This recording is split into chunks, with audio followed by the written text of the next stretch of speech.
really pleased that they've renovated it because it was built in 1962, and I imagine by now it needed a proper renovation, and it's been done beautifully.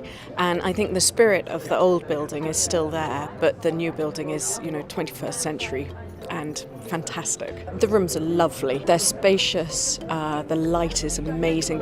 Actually, the best thing about them is the views. The views are tremendous. They see the whole Oxford skyline. It looks great, so the college community can benefit from it, whether or not they live inside it, because it's actually a nice addition in the landscape of the college.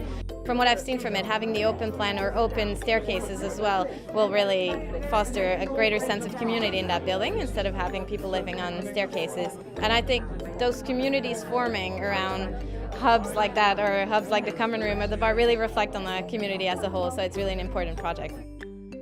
A lot of thought did go into the building. It took 15 months to construct, but it took almost 3 years to plan. And a very important part of the planning was thinking about such things as access for the disabled, energy efficiency. This building is going to save something like 40% in energy. So we're proud of that.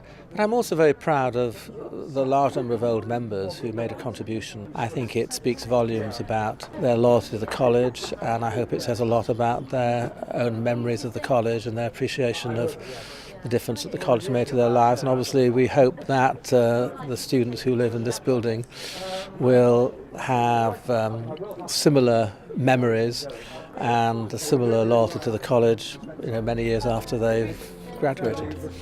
I actually was 2 of my 3 years at Univ. I was actually in Goodhart. I had a very good experience of being part of the Univ community, and I think the Oxford collegiate structure is a very good experience for a lot of people.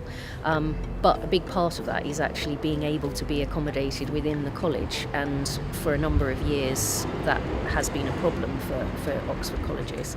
So obviously the plan to upgrade the Goodhart accommodation, but also to add to it so that there's a lot more accommodation within it, struck me as a very beneficial project to encourage people to be part of the collegiate structure. I think for the old members in America, it's a correct and good way for them to support the college. And I think if they're aware and see or come, even better, come and see the building, they'll be all the more wishful to support it, as it's really an outstanding facility.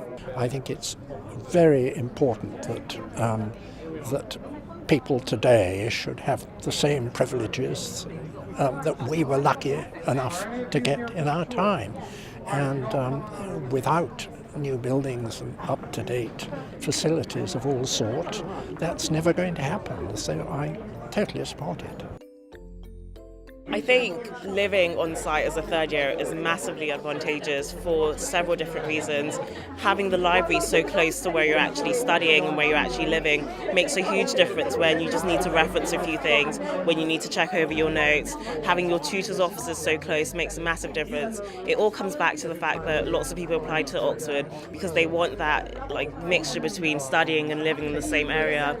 And as a third year, that's when it's vitally important. So I think it's great. Just being able to live somewhere that's so comfortable and nice and compatible with being a student in the 21st century with all this study facilities. So yeah, I think all the students owe the alumni a big thank you for their donations. I think it's amazing. I think it's more beautiful than I expected. This is good, really good.